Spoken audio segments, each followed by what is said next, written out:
Presiden pertama Indonesia, Soekarno, atau biasa dikenal dengan Bung Karno atau Insinyur Soekarno, dalam pidatonya selalu mengatakan jas merah, jangan sekali melupakan sejarah. Sejarah itu menceritakan perjalanan kita di masa lalu.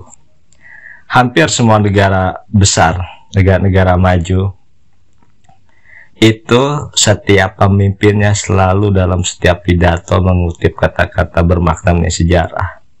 Karena sejarah lah kita ada. Indonesia memang masih berusia muda, tetapi sebelum menjadi negara merdeka, menjadi republik, Indonesia juga punya sejarah besar. Kita punya di era Nusantara, punya kerajaan Sriwijaya, kerajaan Majapahit, kerajaan Samudra Pasai, dan kerajaan-kerajaan lain yang luar biasa, ya, yang sudah tercatat ataupun belum tercatat. Tujuannya apa? Supaya kita mempunyai arah yang jelas dalam kehidupan bernegara. Kita memang sempat dijajah selama 350 tahun, dan itu merupakan sejarah hitam yang menyakitkan.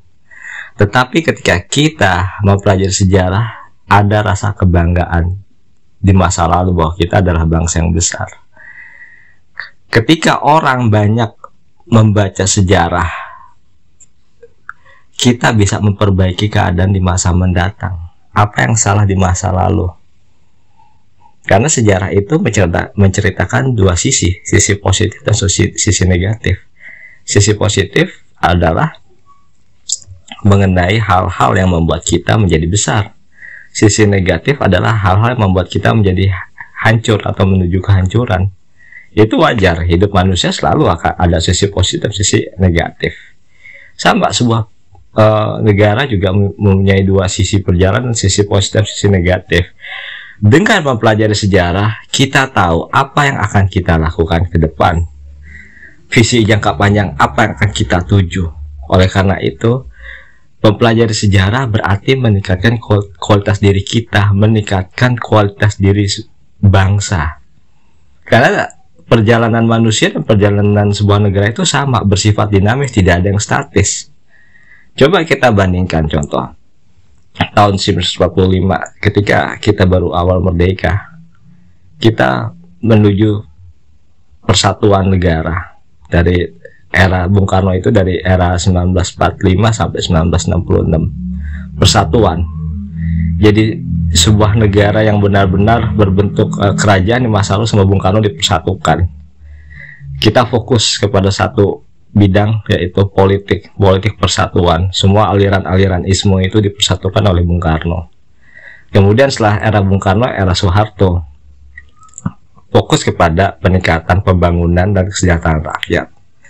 Infrastruktur dibangun sehingga negara bisa memberikan kesejahteraan kepada rakyatnya. Pertanian dibangun. Tahun 1984, Pak Harto berhasil mendapatkan penghargaan dari PBB, dari FAO, ya, yang mengenai pertanian. Indonesia berhasil swasembada beras. Kemudian terjadi pergolakan politik. Tahun 1998, setelah eranya Pak Harto selesai, kemudian terjadi reformasi politik. Semua kehidupan politik direformasi. Ini kan perjalanan terus. Kemudian kita mengalami masa demokratis dari era 98 hingga dari mulai Pak Abdurrahman Wahid atau Gus Dur sampai era Presiden Jokowi saat ini. Indonesia sudah memasuki era yang namanya demokrasi yang disesuaikan dengan keadaan Indonesia. Dan ini perjalanan ini bersifat dinamis. Nah, di zaman Pak Jokowi mengulang era masa Pak Harto, pembangunan infrastruktur dibangun kembali secara besar-besaran. Jadi Pak Jokowi juga bisa dikatakan sebagai Bapak Presiden pembangunan juga setelah mantan Presiden Soeharto. Dia berhasil membangun banyak pembangunan di berbagai daerah supaya merata. Pembangunan tidak hanya terpusat di Jawa, khususnya maksudnya dalam hal ini Pulau Jawa. Ini merupakan sebuah perjalanan bangsa. PR itu masih terus berlanjut. di presiden selanjutnya nanti yang terpilih setelah 2024. Dan ini sejarah. Sejarah itu bercerita masa lalu tetapi mengantarkan kita ke era masa depan. Ini orang tidak menyadari. Tahun 2024 kita pun akan menciptakan sejarah baru. Siapa presiden yang akan terpilih? Ya, tentu ini disesuaikan oleh keinginan rakyat. Oleh karena itu, rakyatlah yang nanti akan menentukan siapa presiden 2024. Kita belum tahu siapa yang akan menjadi presiden, walaupun masing-masing partai politik sekarang mencalonkan dari masing-masing kandidat ya, untuk posisi presiden Indonesia selanjutnya ya, itu tidak masalah ya. Karena nanti kan beradu visi. Bagaimana visi ketika dia berbicara, dia pasti akan menjabarkan visi mereka masing-masing, dan itu merupakan sejarah yang akan diciptakan. Jadi berbicara sejarah itu bukan hanya sekarang kita melihat masa lalu saja, tetapi bagaimana menciptakan perubahan yang lebih baik di masa mendatang. Tentu setiap periode Indonesia menyimpan sejarah, ya kan? Itu wajar. Bukan hanya Indonesia, semua negara. Amerika juga menciptakan sejarah. Inggris juga punya sejarah yang panjang. Sejarah monarki Inggris ya, dari mulai kerajaan-kerajaan kecil, kemudian pada abad 10-11 itu mulai bersatu, dan Inggris pertama kali dipersatukan oleh seorang raja yang bernama William of Normandy. Sampai sampai sekarang Inggris kerajaan tetap eksis yang setelah 1000 tahun. Dan kerajaan menjadi nilai besar, nilai sejarah yang luar biasa, menjadi sebuah ikon bagi negara Inggris bahwa mereka bisa bertahan dalam menghadapi berbagai macam peristiwa politik, berbagai macam perubahan yang terjadi, dan kerajaan memberikan arah yang jelas kepada peradaban bangsa Inggris. Jadi mereka bangga terhadap nilai sejarah mereka, bahwa dengan mempelajari sejarah masa lalu, Inggris terus menciptakan sejarah-sejarah baru di masa mendatang.